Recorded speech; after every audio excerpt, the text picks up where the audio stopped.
A primeira regra do Clube da Luta é que você não fala sobre o Clube da Luta.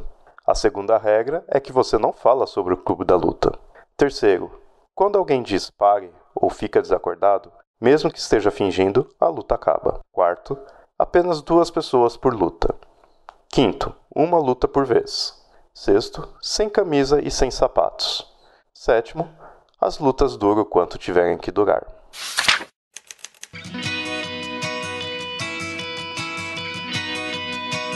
Perdidos na Estante, o seu podcast de adaptações literárias do site Leitor Cabuloso.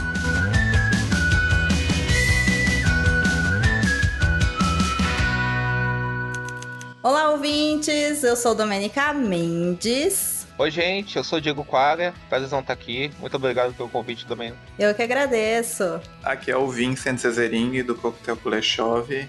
Prazer estar aqui.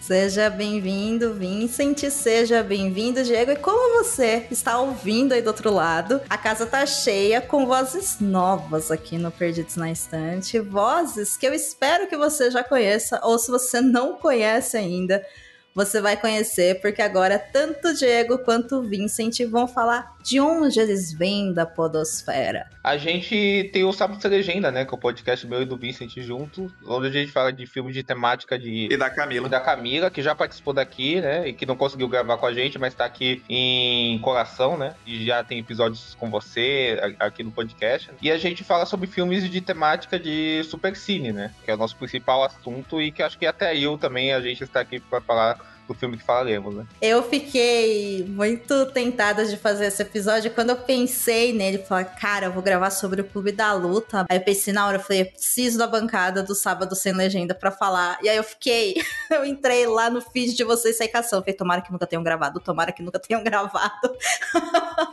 Então, eu tive sorte de vocês não terem gravado pra gente poder estar aqui hoje no Perdidos. E olha, a casa de vocês, a geladeira fica ali, a cafeteira fica ali, a estante de livro. Aqui tem um controle com todos os streamings do mundo para vocês se sentirem em casa. E eu espero que vocês já voltem, porque eu tenho certeza que esse episódio vai ser uma delícia. E bem, para começar, a gente sempre começa com aquele momento bem gostosinho, aquele momento do beijo.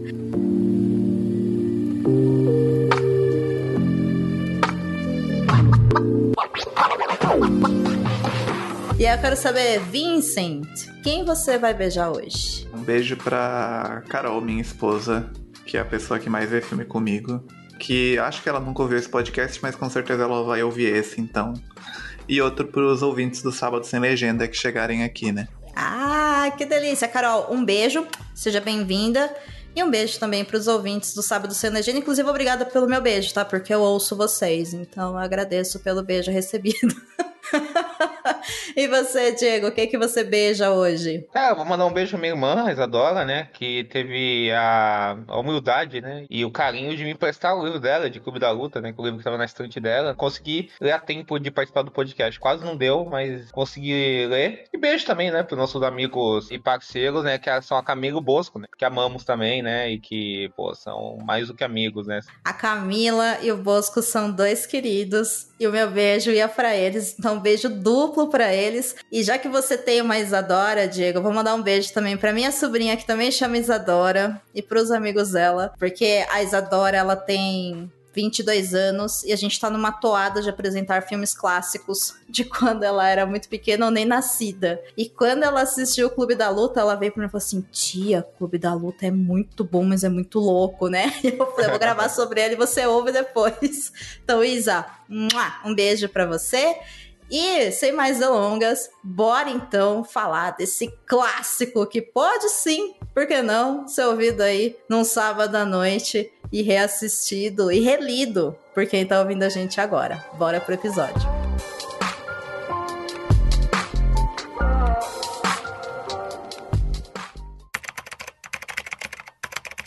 O filme Clube da Luta foi dirigido por David Fincher e lançado em 1999. O filme foi um grande sucesso, sendo o primeiro contato de muita gente com o livro original, escrito por Chuck Palahniuk em 1996. No Brasil, sob tradução de Cassius Medawar, a editora Leia lançou uma das inúmeras versões do livro no ano de 2012. É uma obra intensa e que é referência para muitos fãs. Como nós falamos no episódio de hoje, nós vamos falar sobre um clássico cinematográfico lançado em 1999 e que não é só um filmaço, como também foi a porta de entrada para muita gente ler o livro no qual ele é baseado. A gente está falando aqui, como você já sabe, do filme O Clube da Luta, ou melhor, Clube da Luta, não tem o O fica por minha conta, cujo livro foi escrito pelo Chuck Palahniuk. É um clássico, gente, por vários motivos. Tem Brad Pitt, que está um arraso como Tyler Durden, ele tá muito bem nesse personagem. Tem o Edward Norton, que a gente chama de Edward Norton mesmo, mas tanto na história do livro quanto no filme, ele é, na verdade, o narrador, que são personagens simplesmente inesquecíveis. Tem também a maravilhosa da Helena Bonham Carter, que ela interpreta uma das personagens femininas, que, na minha opinião, é uma das personagens mais injustiçadas da história do cinema. E, por fim, se você nunca ouviu falar dessa obra, Clube da Luta é um filme que sempre tá naquelas listas de melhores filmes com plot twists, sabe? Bem no esquema de Sexto Sentido e coisas assim. Por isso, querido ouvinte, querida ouvinte, querida ouvinte, se você não conhece o filme, eu vou te pedir uma coisa que eu nunca peço, mas que é pra você parar esse episódio aqui, abrir aí o seu streaming, assistir o filme e depois voltar, porque hoje a gente vai falar livremente sobre essa obra, então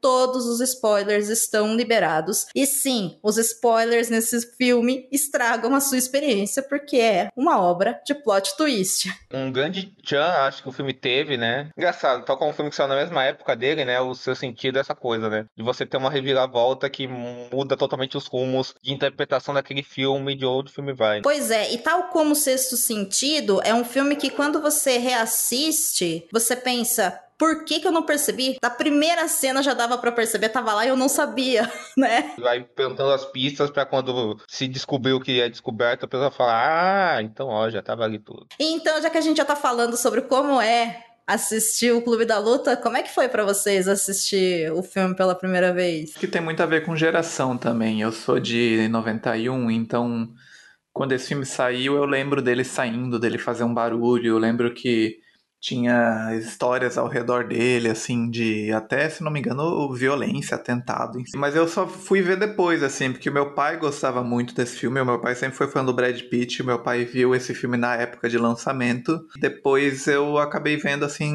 na época ali do DVD. Vi ele ali na minha adolescência, final dos anos 2000. E fiquei muito vidrado, assim, era naquela época realmente o adolescente que é muito pego, assim, não só pela reviravolta, mas por tudo que esse filme fala, né? Por todo o discurso político, assim, que eu acho que dá pra gente repensar aí mais pra frente até no podcast se isso envelheceu bem ou mal, mas, assim, é um discurso, assim, sedutor, né? É um filme que te seduz, assim, de várias maneiras, então foi um filme muito marcante pra mim, foi um filme que me fez começar a gostar muito desse diretor que é o Fincher, que hoje é um dos meus diretores preferidos, eu acho que ele tá em plena melhora aí. Embora hoje, sei lá, se eu colocaria ele como um dos meus preferidos do Fincher, ou não desgoste, assim, realmente de nenhum dos filmes dele, né? Ele se destaca, sem sombras de dúvidas. Você, Diego, como é que você conheceu o Clube da Luta? Então, como o Vincent falou, geracional mesmo, né? Eu sou de 97. Meu Deus, gente, o pai de vocês sabe que vocês estão aqui? Vocês trouxeram autorização? A família sabe. Ufa! Mas o que acontece? E que é interessante se pensar. Quando eu fui ver Clube da Luta, já tinha uma fama, tipo, Clube da Luta, sabe? Toda essa aura que o Vicente falou e essa coisa, tipo, de eu já saber que era considerado por muita gente um grande filme e etc e tal, né? Então, quando eu fui ver o filme, eu já fui com toda essa história prévia do próprio filme, desse peso que o próprio filme tem. Eu admito que quando eu vi o filme não me pegou muito, assim, sabe? Eu gostei do filme, mas eu fiquei pensando, pô, mas tem demais nisso, assim. Eu achei legal, pá, bacana, divertido, mas não vi nada muito além disso. Eu vi Seven um pouco depois, o Seven foi um filme que eu gostei mais, o Fincher e tal, me pegou mais. O Fincher, no geral, é um diretor que eu gosto, mas, assim, eu gosto muito dele, e tem filmes dele que eu acho ótimos, assim, alguns excelentes mesmo, mas depois do Vincent não é um diretor que, sei lá, faça minha cabeça, assim, muito, porque eu acho que os filmes dele, alguns, né, eles são muito de um cálculo que é tão descarado que fica meio excessivo, e isso me tira um pouco do filme, sabe? Aí, tipo, o pessoal vai escrever, pô, todo filme é calculado, no sentido, todo filme é construído pra se gerar uma obra, um filme, né? Então tudo é pensado, né? E ele tem isso, sabe? Mas eu acho que tem filmes que conseguem fazer isso com uma espontaneidade maior, assim. Não nesse sentido do filme ser frio, essas coisas que eu acho que isso não é um problema, isso é do diretor e tal, assim, né? E quando eu não consigo ver uma coisa de espontaneidade no filme, uma coisa que acho que é essa espontaneidade só dos filmes humanos, por mais racionais que eles sejam, mais calculados que eles sejam, isso me tira um pouco do filme. Eu acho que alguns filmes do filme já tem isso. Eu senti que aquilo é muito uma peça meio tecnocrata, é um filme que, sei lá, flui mais, né? Os filmes dele que eu mais gosto, inclusive, engraçado, né? Muitos deles são baseados em livros, tipo Millennium, que é um filme dele que eu amo, assim, né? Que é baseado no romance lá, sueco, talvez, acho que sim, né? Esse filme é impecável, né? Um grande filme dele, que eu acho que tem essa coisa de tudo ser muito calculadinho, mas é um filme que flui, sabe?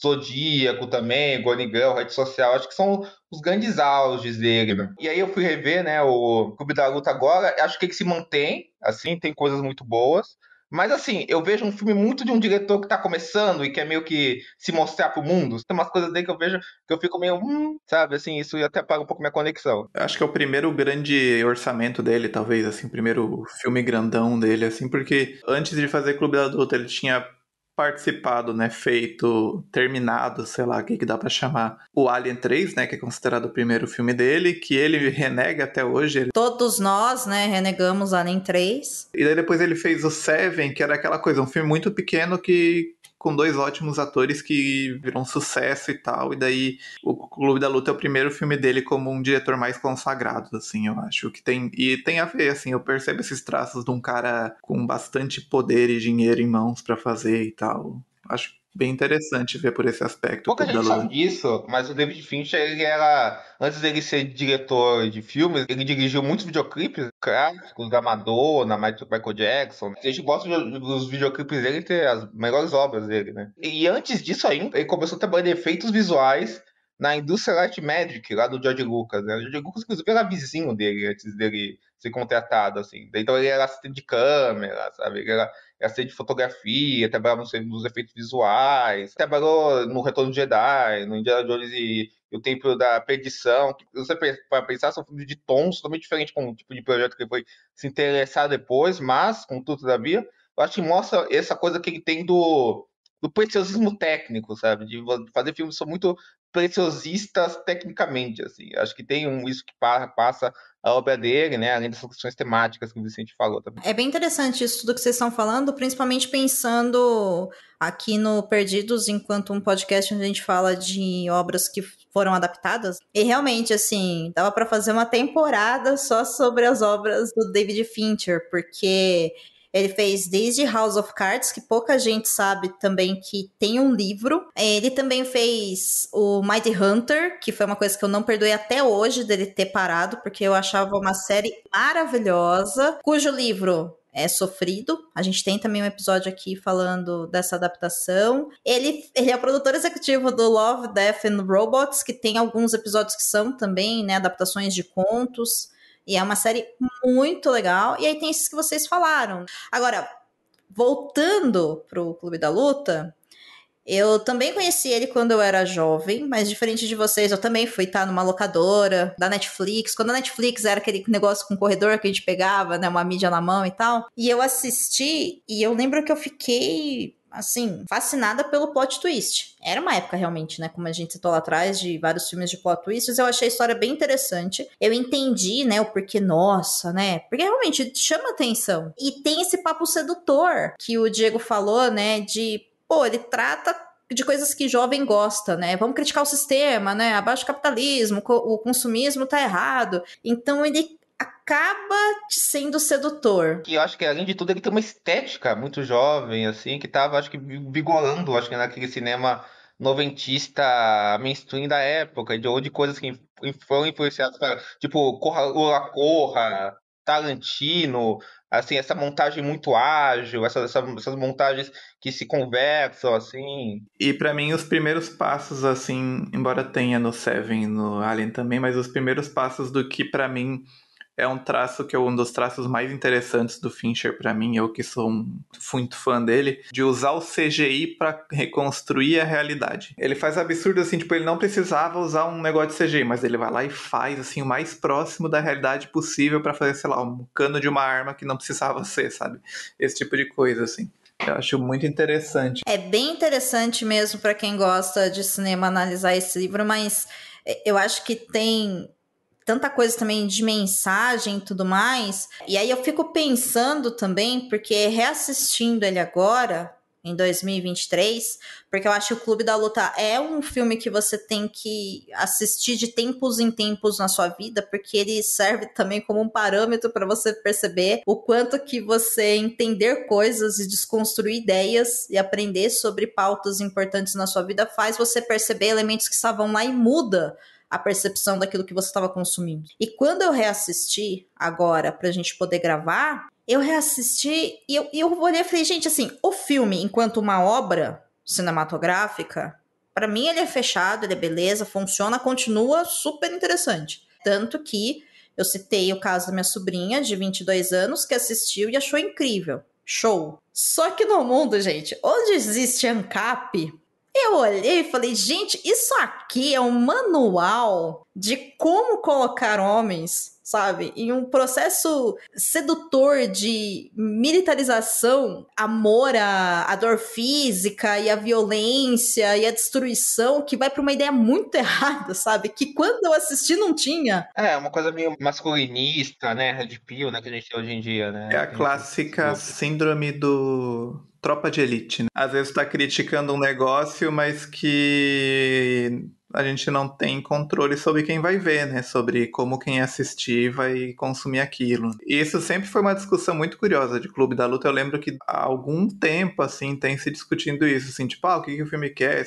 E eu lembro, assim, de colegas meus da faculdade, na época, né? Eu fiz 2 faculdades. A primeira, uma eu terminei, outra não. A primeira que eu não terminei era da área de TI, assim, então o pessoal já nada contra a área de TI aí, mas menos politizado do que o pessoal de jornal. Era aquela galera, eu e meus amigos assistindo e saindo do filme pensando, cara, vamos fazer um Clube da Luta, assim, tipo, ignorando completamente a última hora de filme, né, que é o filme basicamente dizendo, não faça isso é um culto, né, mas assim, é aquela coisa, é muito sedutor. Até num dos nossos programas lá no sábado, a gente recebeu a Bia Zasso, que estuda faroeste, e ela fala que o faroeste, uma coisa que ficou comigo sempre foi isso, assim, o faroeste é um gênero sobre homens não sabendo lidar com as suas emoções. E acho que Clube da Luta é sobre esse mesmo tema, assim, tipo, homens não sabem lidar com as próprias emoções. É um mal social nosso aí que a gente tem que mudar aos pouquinhos, a gente tá tentando mudar aos pouquinhos, mas é uma coisa da sociedade ocidental, principalmente, né? E eu acho que é um filme que lida muito com isso, e o livro tenho certeza que lida muito com isso também. Eu acho que o filme tem essa superfície, eu acho que, como essa superfície é muito demonstrativa, muita gente vai ver o filme e vai se pegar nisso, tipo assim, ó que massa, esses homens exercendo a violência, se batendo e tal, e expondo a sua masculinidade e tudo isso. Muita gente vai ficar nessa superfície. E, obviamente, o filme pode se problematizar isso ou não, mas ele tem um olhar meio de fascínio para esse evento, que é o Clube da Luta. Então pode-se pensar que ele tá meio que, de alguma forma, meio glamorizando isso, assim, até por todo o tom meio caricatural que ele tem. Por outro lado, esse mesmo tom caricatural que ele tem, né, ele meio que mostra que aquilo tudo é muito patético. O filme é uma sátira, né, uma comédia, o filme, de humor muito sombrio. Tem aquela cena, né, que o próprio Tyler Durden se espanca na frente do cara, né, que o cara vai tentar expulsar ele, e o cara se espanca, ele tá jorrando sangue, aquele sangue falso, e ele meio que vira uma própria poça de sangue. Ele usa muito esse exagero para exatamente indicar que aquilo tudo é uma grande piada, né? Além do discurso dele, que vai mostrando que os caras são os terroristas e pessoas totalmente piradas, tal. Então acho que o filme ele tem vários indicativos que aquilo tudo é uma crítica, né? Só que, lógico, mesmo assim, muita gente vai se pegar nessa superfície que é muito sedutora dele. No meu jeito, sei lá, no Lobo de Wall Street, ao mesmo tempo que é uma crítica, tem vários vídeos de coach usando o Lobo de Wall Street, né? Então, esse território de você criticar algo, reforçar algo, sempre é muito complexo. Um exemplo mais antigo, né, o Laranja Mecânica, né? Embora eu ache que o Laranja Mecânica ele deixa mais claro o quão disfuncional são aqueles caras. Porque eu acho que o Clube da Luta, e talvez seja uma crítica pendente de fazer do filme, ele tem uma aura meio cool, assim, que o Laranja Mecânica talvez tenha bem no começo, mas ele vai detalhando as cenas de violência numa coisa que destrói totalmente essa coisa desse lado cool do personagem, desde a cena do estupro até tudo que o personagem do Michael McDowell vai passar, e tudo isso de como aquela aquela organização deles é construída ao meio do abuso, tal, e daquelas pessoas. O Clube da Luta, ele me lembra muito o tipo de crítica que o filme A Onda faz. Só que A Onda, de fato, ali, ele tá... O próprio filme, ele explica de uma maneira didática o que vira o que seria o Clube da Luta, né? Como é que ele se tornou o que ele se tornou. Porque, de fato, no Clube da Luta, e é uma coisa que me chamou muita atenção também reassistindo, ele vem com essa ideia, sim, do glamour, da masculinização absurda, né, do homem que é forte, o homem que bate, mas acima de tudo o homem que apanha. E eles sentem conexão com o viver a partir da dor. Eu sei que é uma coisa idiota, mas é isso, né? Quanto mais próximo da morte eles ficam, eles se viciam nisso, mais vivos eles se sentem. E aí começa a ficar uma coisa muito doida quando você começa a analisar, por exemplo, desde o começo do filme e entender que o narrador, ele vai primeiro para aqueles encontros de pessoas que têm aqueles grupos de autoajuda, que são de pessoas que realmente se depararam com situações de morte. E é ali que ele consegue se conectar com essa dor.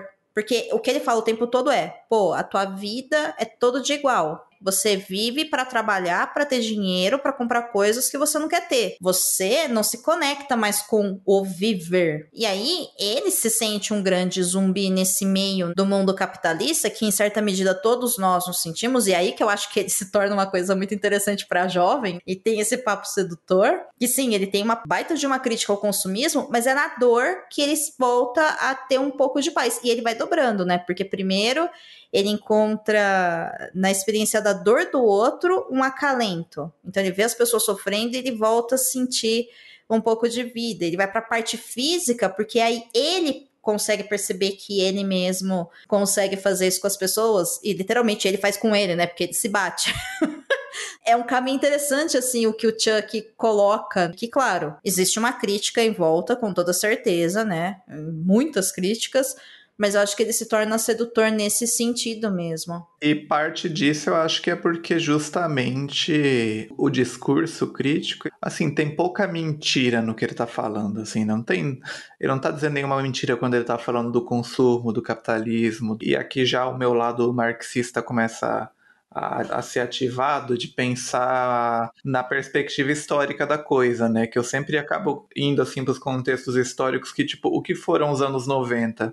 O que foi a besteira que o Fukuyama falou no início dos anos 90, né? De que caiu o bloco soviético, acabou a história. Agora a humanidade está caminhando para o bem-estar eterno, qualquer besteira que ele tenha falado lá. Que é essa ideia muito do otimismo dos anos 90, né? Se a gente for ver os filmes de ação, de comédia dos anos 90, era aquela coisa, o otimismo de um novo mundo, né? Caiu a ameaça comunista, agora é só olhar pra frente, e daí o consumo subiu muito, daí surgiram os videoclipes, aí o Fincher surgiu tudo isso, assim, essa coisa da sedução capitalista, e o final dos anos 90, que é quando o filme chega, é muita gente percebendo, tipo, pô, não é isso, né? É essa existência vazia de destruir o planeta aos poucos pra gente ficar consumindo besteira e comprando coisas que a gente não precisa, é isso que a gente quer? Como um pêndulo, vai esse otimismo e volta esse pessimismo com teoria de muita coisa que estava se falando na época, né? Coisa do budismo que Hollywood adotou muito naquela época. Inclusive tem um easter egg que eu gosto nesse filme que eles estão passando na rua e daí no fundo tá passando num cinema o filme 7 Anos no Tibete, que é um filme do Brad Pitt, mais do início dos anos 90, assim, que é engraçado, assim, que isso esteja acontecendo, porque foi um filme, assim, que, tipo, na época era, tipo, nossa, filme de Oscar, lindo, não sei o que, história do homem que foi pro Tibete e mudou a vida dele, e já em 99 estava sendo visto como uma coisa meio ridícula, assim. Eu estudei, assim, muito superficialmente, assim, li algumas coisas sobre o budismo, assim, é uma coisa que eu gosto, e, assim, curiosamente eu vejo a ideia do mayhem, o caos e tudo isso que o Tyler prega como uma radicalização do budismo, de alguma forma, né? Dessas ideias de você não precisa dos objetos, você tá aqui, você tem que viver esse presente, você tem que viver essa dor e não sei o que. São todas mensagens, assim, movidas por aquilo que a gente falou antes, né? Dessa masculinidade toda errada aí, essa ânsia por violência e essas coisas assim, É uma né? Mas distorção, é muito curioso, né? É uma distorção disso tudo. É uma distorção de mensagens às vezes bem intencionadas, né? O lance do Clube da Luta e essa parte, né, dessa distorção que a gente tá falando, aí é um problema que é um problema desde que o ser humano, né, se mantém na Terra, e que foi muito agravado sim pelo capitalismo, que é o quê? É a individualização de problemas sociais. É aí que tá o problema. O consumismo, que é o que ele quer destruir, e aí sim passa por essa parte de crítica marxista, né? Relações de trabalho, quando a gente pensa nas cenas que ele vai trabalhar lá como garçom, e aí no filme não fala tanto, mas tem trechos no livro onde o narrador fala, por exemplo, que quanto mais rico era o lugar, quanto mais gente da elite tinha no lugar, mais invisíveis eram as pessoas que estavam servindo eles, e o quanto que isso era um absurdo, e daí que ele começa a ter essas atitudes de mijar na comida, cuspir na comida e tudo mais, como uma forma de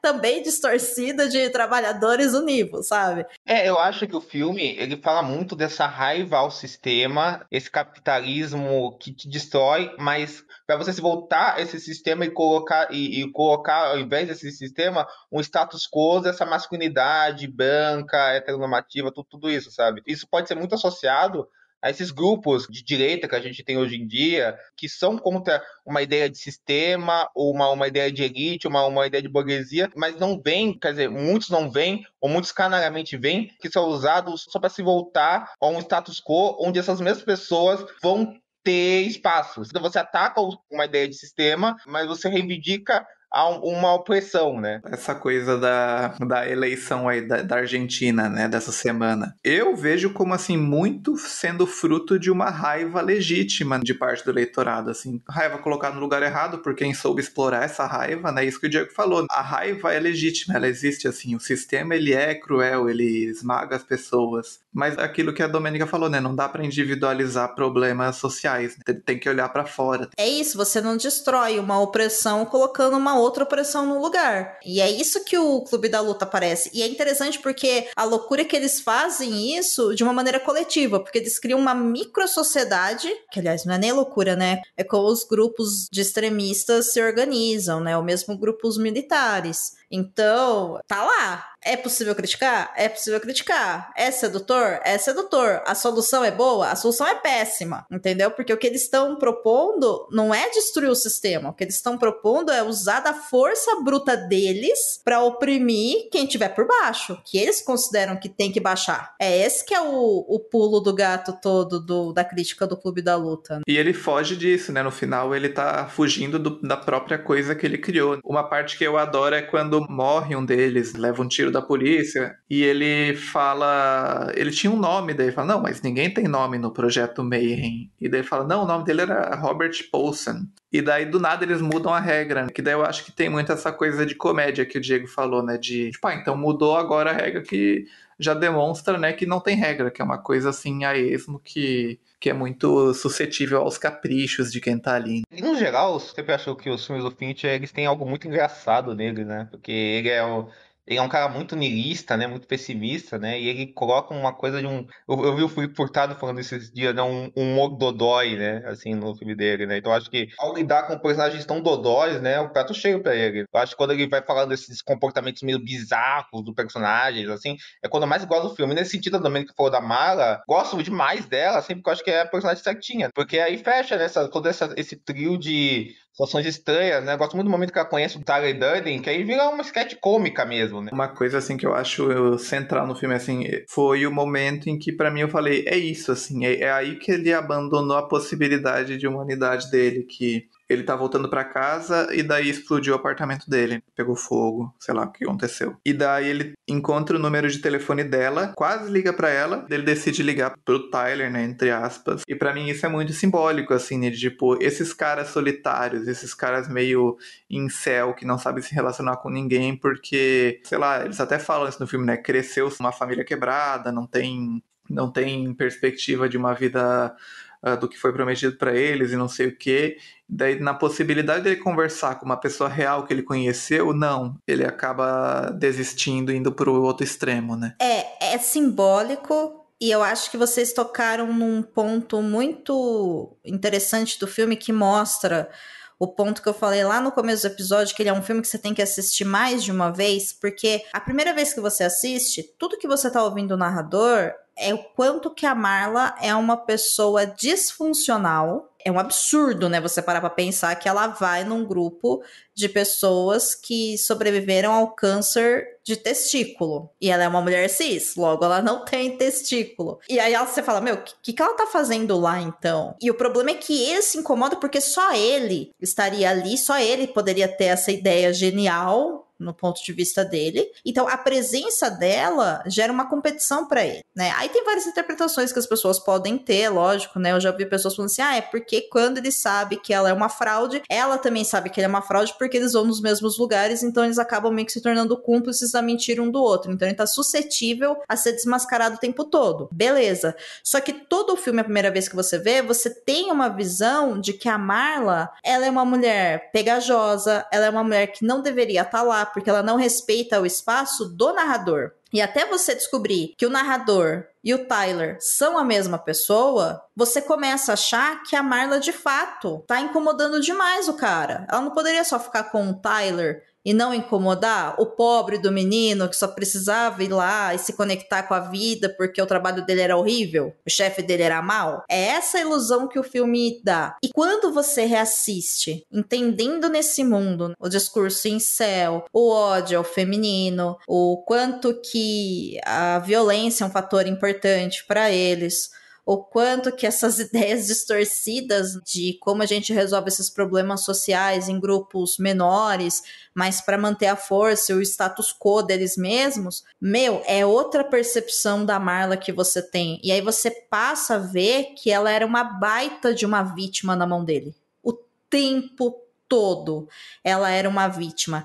E tem uma cena em específico que isso fica muito marcado para mim, que é a cena antes dele, né, perceber que ele é o Tyler e ligar pra ela e falar qual é o meu nome, e ela falar, você tá louco, o seu nome é Tyler, que é quando, logo depois aí que o Bob morre, ele sai pra fora, e ele, né, enfim, tá bravo lá que o Tyler sumiu, e ele tá com uma bebida na mão, aí ele chega pra lá no rapaz que tava limpando o chão, e ela chega, e ele tá frustrado porque o Tyler não tá lá, e ela só chega perto dele, e ele fala, o Tyler não tá aqui, vai embora. E ela olha pra cara dele com uma cara de, o que você tá falando, né? E ela vai embora. A primeira vez que você vê, você pensa, pô, ela tá brava com ele porque o cara não tá lá. A culpa não é dele que o cara não tá lá, né? Por que ela tá brava? Quando você sabe que ela tava olhando pro Tyler e o Tyler tava falando pra ela, o Tyler não tá aqui, aí você fala, gente, realmente, assim, o que passou na cabeça dessa mulher, né? O olhar que ela te dá é um outro olhar. E aí eu acho que, por isso que eu falo que ela é uma personagem que ela é muito injustiçada, sabe? Porque a primeira vez que você assiste, você é levado ou levada a criticar a Marla, totalmente. E aí você vê que não.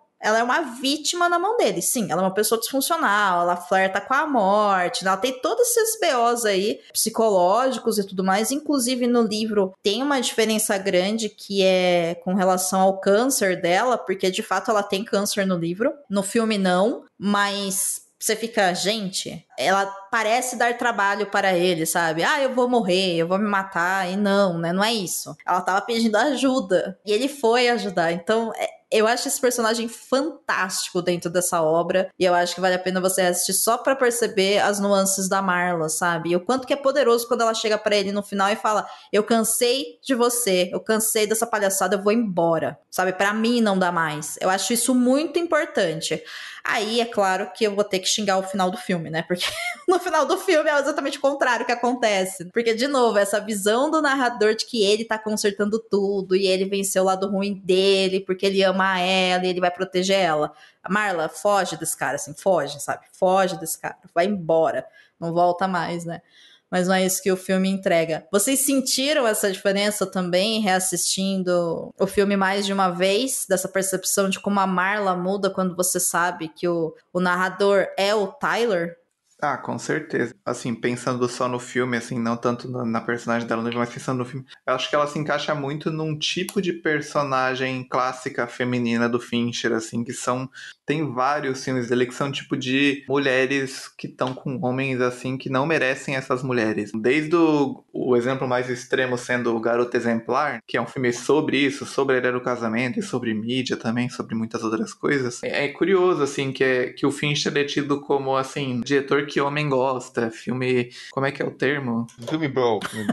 Filme bro e tal...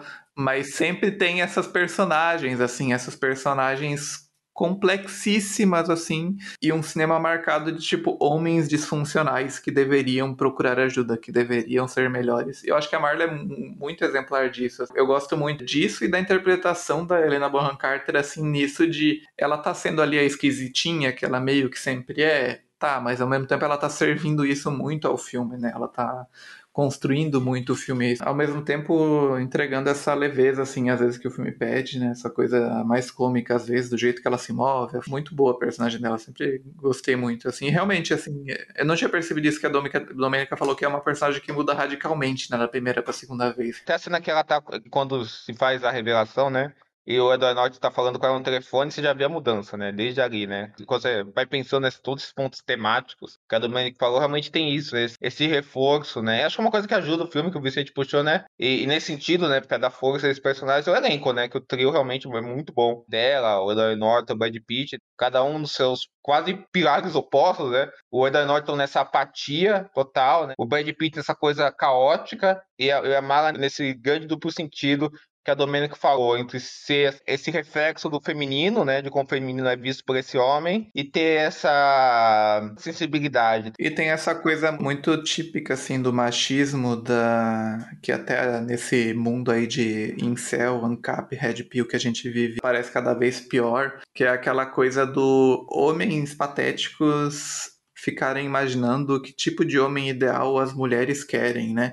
Porque se a gente for olhar esse filme pela perspectiva da Marla, quem ela queria, assim, como ela não via das pessoas, era o cara normal ali, era o Edward Norton, né? Que tá nesse papel de homem comum. Mas na cabeça dele, o que ela quer é esse Brad Pitt, né? Nos anos 90, esse Adonis, o homem que parece que ele não é real. Tem até uma coisa que eu sempre acho engraçada vendo o filme, que eles estão num ônibus e daí ele olha um anúncio de cueca, assim, da Calvin Klein, sei lá.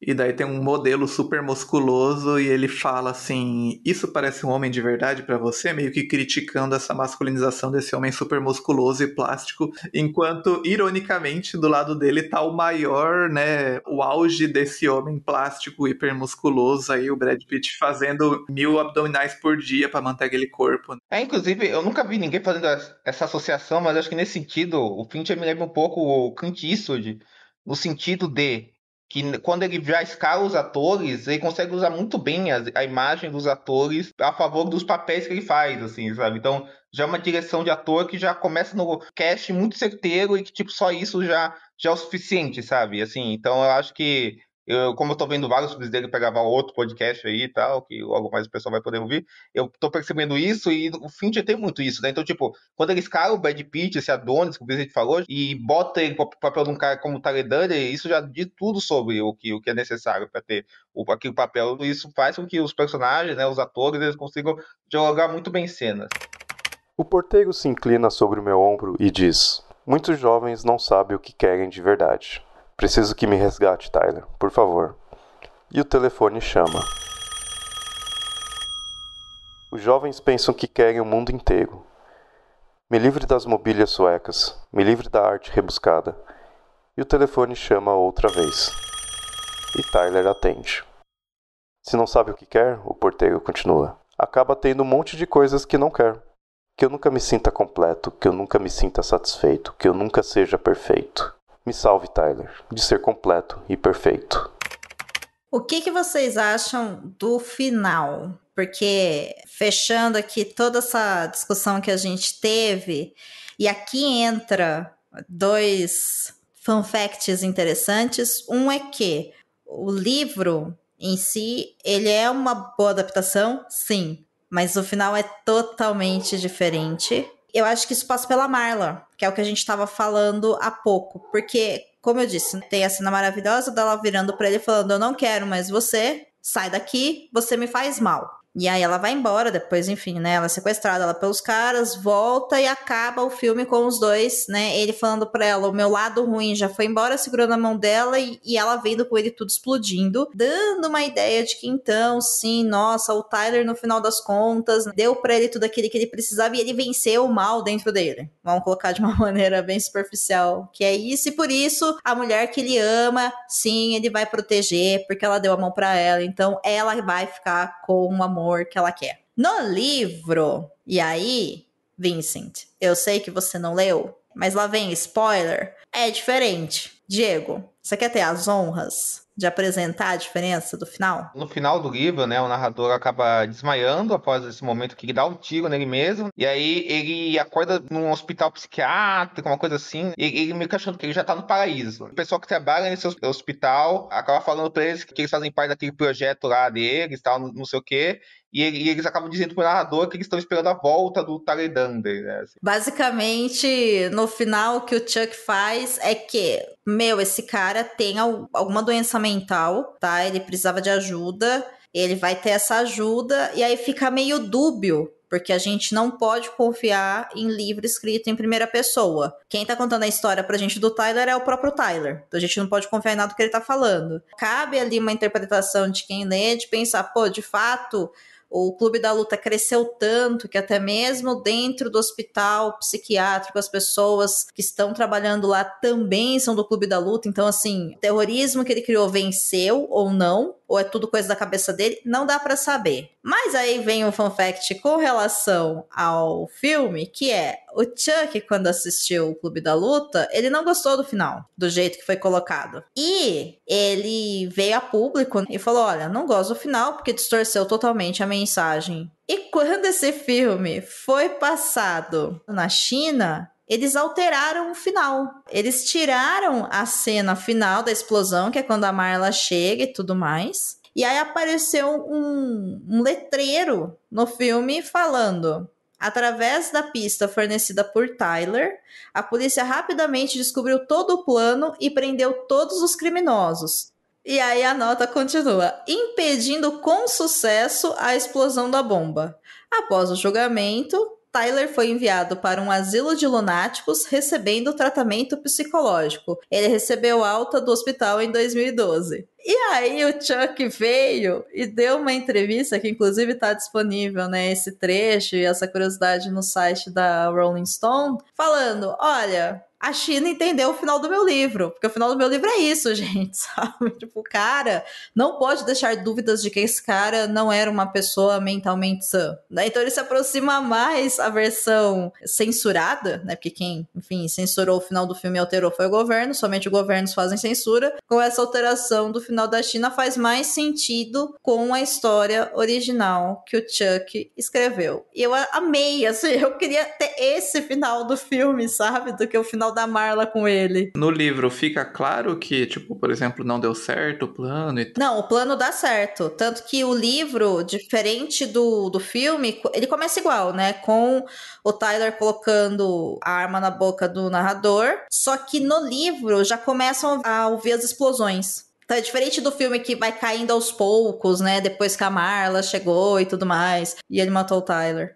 Engraçado assim, tipo, de um jeito distorcido, então, o filme, ele é uma visão otimista e romântica, assim, né? O filme, né? No caso, em comparação com o livro. Essa coisa de você pode melhorar, você pode superar isso. A gente vê ela chegando com o pessoal no mesmo ônibus que ela saiu. E aí ele dá o tiro nele mesmo. E aí chega lá os macacos lunáticos com a Marla e encontra ele com a bochecha machucada, né? E ele quase não consegue falar e tudo mais. Agora, eu discordo de você dessa visão romântica. Eu acho que essa é uma possível interpretação, mas essa interpretação é errada. Eu vejo que o que ele coloca ali no final é que, assim, ferrou tudo de vez. Tá, esse cara destruiu, esses caras continuam lá à disposição dele e a mulher não tem mais escolha de sair. Por isso que eu falo, a primeira vez que eu assisti, eu falei, porra, ela vai ficar com ele. Você acha que no final do filme ele literalmente tá tipo, essa mulher está condenada a ver com ele? Assim, você acha que tem isso? Eu acho que o filme tem sim uma coisa meio romantizada. Tipo, agora eles vão poder ter uma reconciliação ou algo assim. Tem aquela coisa que, assim, a gente não pode deixar de pensar que o que é um final satisfatório cinematograficamente para um filme comercial. Eu sei que foi o Fincher que decidiu, né? Eu sei que tem isso, né? O Fincher e o roteirista decidiram esse final. Eu acho que independente de qualquer coisa, acho que o final realmente ele tem esse tom mais hollywoodiano mesmo. Assim. É que a gente tá esquecendo de uma coisa óbvia no filme, que é toda a história é contada pelo olhar do narrador. Então, o que a gente tá vendo é que a Marla dá a mão pra ele. Pra ele, a mulher voltou porque ele matou o Tyler. Matou o lado ruim dele. Então é claro que ela vai querer ficar com ele. Mas lembra que eu falei da questão de você reassistir e ver quem é a Marla? Enquanto uma vítima desse cara? Que escolha de fato que ela tem. Meu, o cara tem um esquema de milícia absurdo. O cara te sequestra, te coloca no alto de um prédio com um tiro na boca e mostra ele explodindo 3 prédios. Como é que você vai sair desse negócio? E é engraçado que isso criaria uma rima quase perfeita, né? Espelhada com o final de Garota Exemplar, né? É verdade, Sim, né? só que invertido. Que é Só que o invertido, né? inverso. Que o Ben Affleck não tem escolha, né? Aquela é a vida dele agora, porque ele é um Mas é fraco. engraçado, né? Como isso tá super no subtexto aí que vocês estão falando, mas é engraçado, né? Como os detalhes visuais realmente ficam, né? Porque a música lá, o prédio explodindo, eles no fundo olhando aquilo como ondada, né? É um dos finais mais, assim, reproduzidos, virou camiseta. Isso dá um tom épico pra coisa, que é o que fica, né? Assim, querendo ou não, né? É, mas aí eu acho que é a capacidade também da gente assistir uma obra entendendo que aquilo é uma crítica ou não. É aí que tá o lance todo. É como você assistir Tropa de Elite, teve gente que assistiu e falou, nossa, é isso mesmo, o Bob tá certo, tem que matar e não sei o quê. E teve gente que assistiu e falou, calma, gente, isso aqui não tá fazendo o menor sentido, isso aqui é uma crítica. É, assim, eu concordo, mas assim, eu acho que tem isso do que o filme tá dizendo, mas eu até acho que também tem como o filme tá dizendo, né? Porque, por exemplo, assim, tem o Tropa de Elite, tem tudo isso, pô, o filme tá criticando o Bob, tudo isso, mas o jeito que ele retrata o Capitão Nascimento, existe uma coisa, tipo, parece que existe um prazer em como você filma aquele homem. E muitas vezes, quando você só tem esse lado, como você só traduz isso, ao mesmo tempo que o discurso está dizendo uma coisa, esse outro lado também permanece muito evidente. Pode criticar algo, mas como você criticar algo para não reforçar também um outro lado que você está dizendo, sabe? Então é muito complexo também, né? Então, às vezes não basta só a crítica, basta você salientar essa crítica. Se os filmes falham ou não nisso, assim, acho que é já muito particular. Mas eu acho que tem muito disso, né? Às vezes você pode estar criticando esse algo, mas você também tá nessa crítica reforçando esse algo. Eu acho que é você fazer um trabalho bem feito ou não. Por isso que eu acho que o Clube da Luta ele é um filme que eu falei pra vocês, né? Eu acho que enquanto uma obra cinematográfica, ele é perfeito. Assim, ok, funciona bem. Não acho que ele é uma adaptação extremamente fiel, mas também não é sobre isso. Mesmo porque no livro, a Marla, ela participa de várias ações do Clube da Luta sem saber o que ela tá fazendo.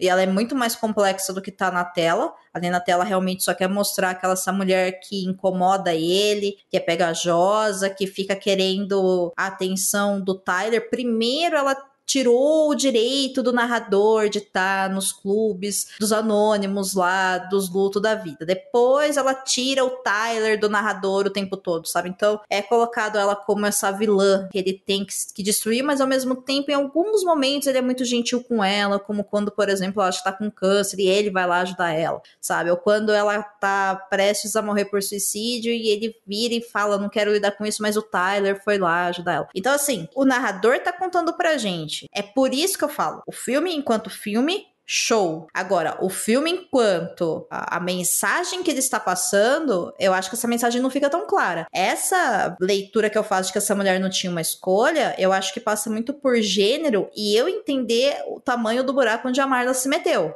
Mas isso é um assunto que me toca, né? Então eu olho e falo, ok, entendendo essa personagem eu consigo ver esse problema. Mas de fato, o filme, ele não mostra isso, tá? O filme coloca os dois como se eles fossem viver felizes para sempre. Então eu acho que o filme em si, a mensagem do filme envelheceu muito mal. Assim como eu acho que a gente tá aqui discutindo, desconstruindo e vendo toda essa crítica desse poder da força, o quanto que isso é ruim para as pessoas e tudo mais, mas tem um monte de gente que ainda vai assistir isso daí e vai achar que isso é incrível, que isso funcionou, que isso dá certo, porque no final o cara consegue, o cara fica bem, o cara vence o próprio mal dentro dele. Pô, o tanto de cara que ele machucou e quanta gente ele matou. Então tem isso. E sem falar que assim, no livro, ele mata pessoas também. No filme, não. Eu acho que o filme, enquanto mensagem, ele envelheceu mal. Então, mas é engraçado, eu concordo com tudo que você falou, mas acho que isso também é um problema do filme mesmo, assim, porque eu acho que uma coisa que até eu gosto do filme, acho ele legal, tal, divertido, mas acho que às vezes tudo essa mensagem, tudo isso acaba se diluindo dentro do filme, porque às vezes eu acho que ele te distrai com umas coisas que são muito tiques, assim, sabe? Assim, que claramente é pra você se mostrar visualmente. Todo esse visual que ele cria, essa coisa muito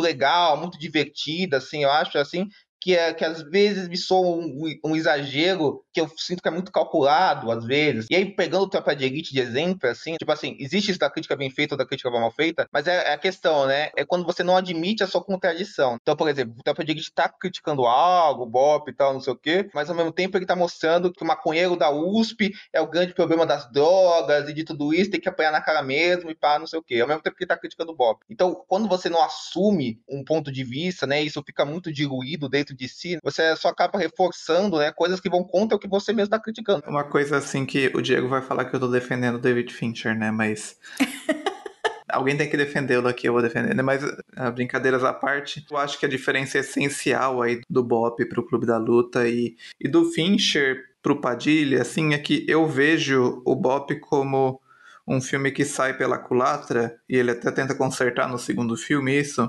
Eu vejo assim, o Padilha tentou fazer algo, tentou uma mensagem, deu outra, né, sem querer. Agora, eu não vejo o Fincher defendendo nenhum dos lados aqui também, e eu acho que daí já tem a ver com a visão de mundo do Fincher, que ele é um misantropo, um nihilista puro, assim, de que, no sentido de que ele vê tanto aquelas pessoas comuns como pessoas ridículas, como ele vê o protagonista como uma pessoa ridícula também, e tudo ao redor dele como uma pessoa ridícula. Eu acho que o filme tem isso, assim, e eu não sei se a Domênica viu o novo filme do Fincher, O Assassino.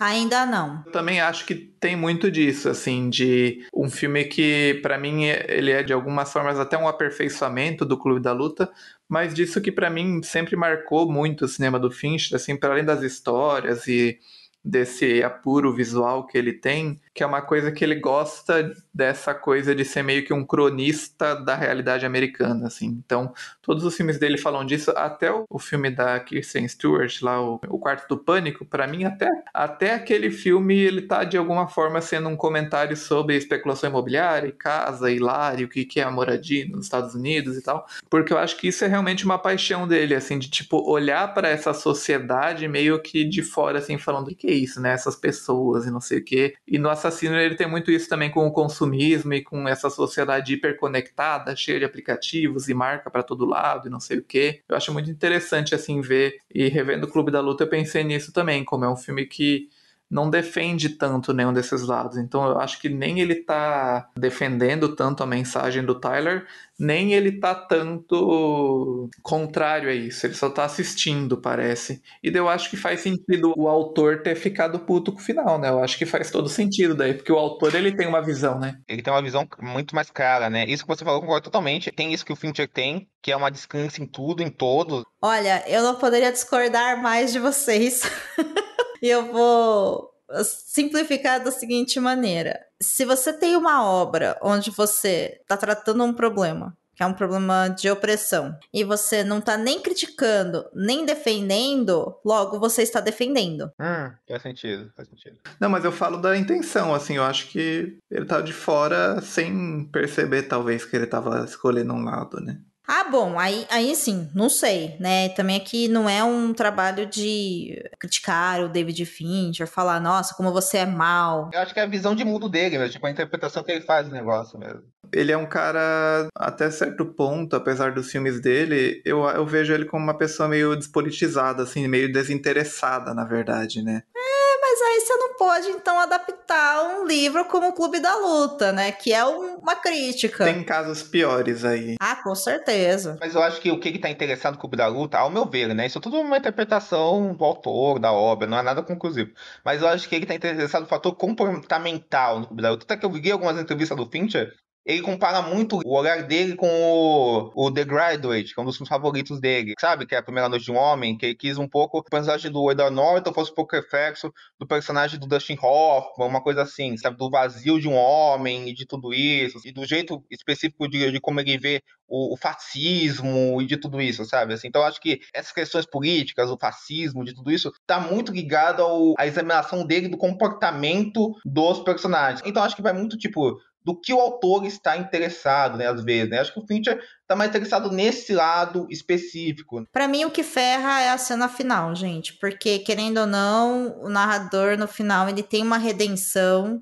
e ele se torna um herói. E aí cabe a você olhar e falar, nossa, será que deu certo com a sociedade? Será que não? Tanto ao ponto de, agora eu não lembro qual de vocês dois disse, que quando terminou de assistir a primeira vez, falou, nossa, eu quero montar um clube da luta. Eu acho que a coisa até é mais simples. Eu acho que ele é um cara que vê muito o estéticos da coisa. A cena vai ficar massa, vai ficar bonita. E é isso, sabe, assim. E o conteúdo da cena meio que se esvai por causa disso. O que acaba sendo, logicamente, uma tomada política, uma ação política. Mas é uma ação política tomada dentro dessa limitação dele mesmo. E era uma coisa da época, né? Essa coisa de uma música, né? De rock, assim, terminar e tal. E não sei o que, do filme terminar essa coisa meio videoclipada. E sabe um filme que eu acho que também é uma crítica ao capitalismo? Que daí sim é muito mais politizado e muito mais bem feito, que é o meu filme favorito, que termina com uma música assim, que é o Matrix. Que daí eu acho que é um filme hiper consciente de toda a política dele e ele termina, né, com Rage Against the Machine também. Exato, mas aí eu acho que uma coisa que as pessoas podem discordar de mim, aí eu acho que salienta o ponto que, tipo, independente do que a obra faça ou não, e ela pode ser criticada por fazer ou não tomar decisões, por mais que ela deixe claro o que ela tá dizendo, ela vai ser tomada,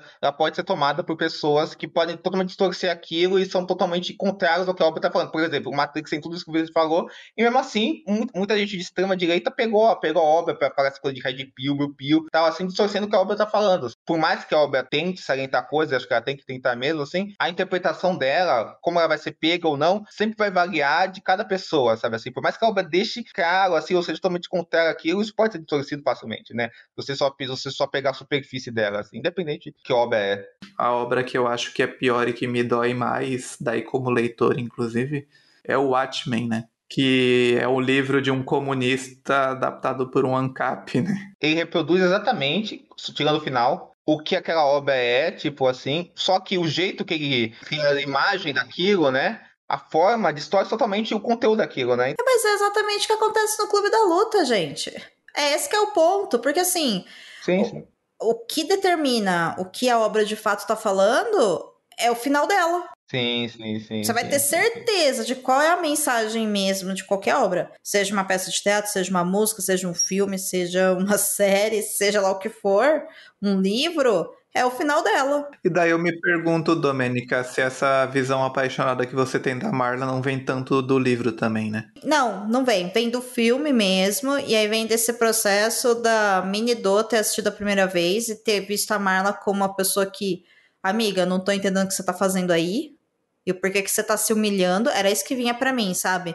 Mas ao mesmo tempo, nossa, como você é chata, pra depois eu entender que esse cara é extremamente violento e essa mulher não sabe o quão violento ele é e ela não consegue ver onde ela tá enfiada. Que aí, enfim, foi crescendo, né, me relacionando, conversando com outras mulheres, entendendo relacionamentos tóxicos que eu consegui entender. E aí que vem essa minha visão diferente do que o filme de fato quer te mostrar. É por isso que eu falo, né, e eu vou voltar lá pro começo do episódio, que esse filme é um filme que você deve assistir mais de uma vez, porque dá até pra você entender o quanto que você aprendeu conceitos e visões da sociedade. Eu acho que a arte serve pra isso mesmo, né, pra você entender o quanto que essas coisas mudam. E pra mim, de todo mundo ali, quem mais muda é a Marla, porque inclusive eu achei muito interessante que o episódio todo vocês falaram que esse filme é super engraçado pela forma como os personagens são, então ele é meio de comédia, e eu olho e falo, não, eles só são fora do padrão, sabe? Sei lá, os meus amigos são tudo assim também. Pô, mas você não acha que tá tirando sarro deles, não? Eu tenho certeza disso, assim, que o filme tá tirando sarro deles, assim, mas assim, Eu tipo... nunca achei isso, e aí eu acho que tem um recorte de gênero que marca muito bem, porque homens que batem em homens podem bater em mulheres, entende? Então, pra mim sempre foi uma coisa de, ok, me explica por que pra vocês homens essa violência é tão importante, mas eu não concordo com ela. Entendeu? Eu não acho que ela é boa, eu não acho que ela é saudável. Eu nunca achei. Então, eu nunca achei engraçado. Eu achava eles errados, eu achava todos eles errados, mas eu também achava a Marla errada.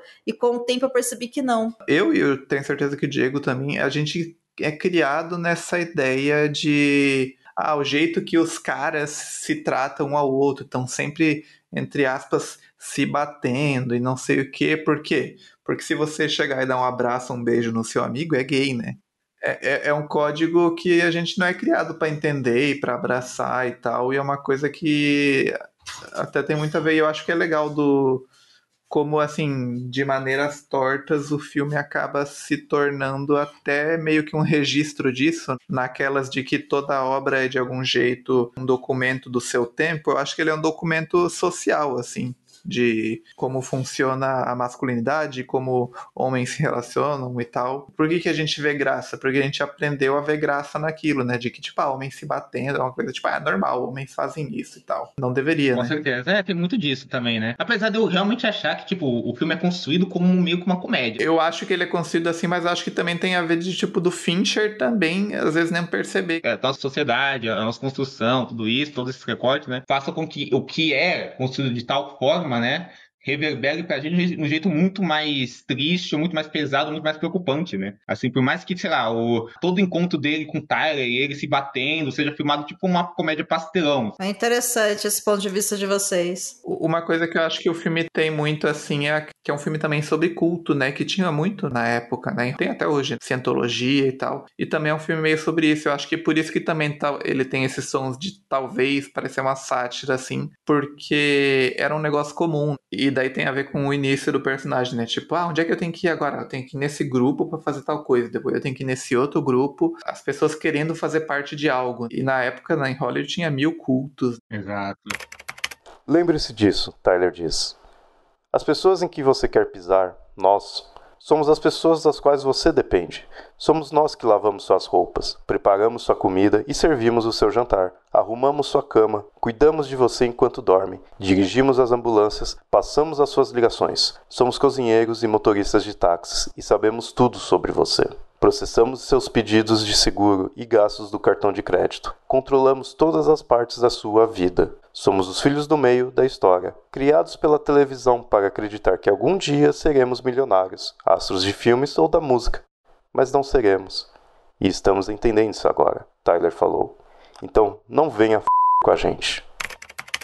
Muito interessante essa conversa. Eu gosto muito de ter gravado com vocês esse episódio porque me despertou vários pensamentos aqui e marca de novo nessas questões como são percepções diferentes que passam por gênero, passam por idade, passam por construção social. Então, eu só tenho motivos para agradecer a vocês dois por terem participado do episódio 271 do Perdidos na Estante sobre o livro e o filme Clube da Luta. Fica aqui a recomendação para quem ouviu esse episódio para reassistir o filme, para ler o livro. A gente comentou um pouco sobre o livro. Você deve ler para tirar suas próprias conclusões, saber se vale a pena ou não, se a nossa interpretação fez sentido ou não, e até para ver o que o Chuck colocou lá, né, que o David, de certa forma, adaptou ou deixou de adaptar, porque também adaptações são visões de quem tá roteirizando, de quem tá dirigindo, né? Então é um olhar, é a gente analisar, a gente ter a oportunidade de ver o que o outro viu ao ler aquela história. Então eu gosto muito de adaptações por isso. Muito obrigada, Diego, por ter vindo ao Perdidos na Estante. Espero que você volte mais vezes, espero que você tenha gostado. Deixa aí suas redes sociais para o pessoal te seguir. Então, gente, é um prazerzão participar do Domênico, foi excelente, pô. O papo rendeu muito, a gente podia ficar aqui conversando mais um tempão, né? Inclusive, porque o material rende isso, né, cara? Assim, inclusive, até admito que o filme até melhorou um pouco pra mim depois do papo, né? Mas, independente de qualquer coisa, cara, foi muito legal conversar com vocês. Vocês podem me contar o Sabe Essa Legenda, que eu tô lá com o Vincent, né? A Camila. Inclusive, nós teremos a Domênica, com certeza, como convidada. Assim, é só a gente ver certinho o filme que vai rolar. Assim, e as minhas redes, cara, é @DiegoQuara2, né? No Twitter e no Instagram, no Letterboxd, tô lá como Diego Quara.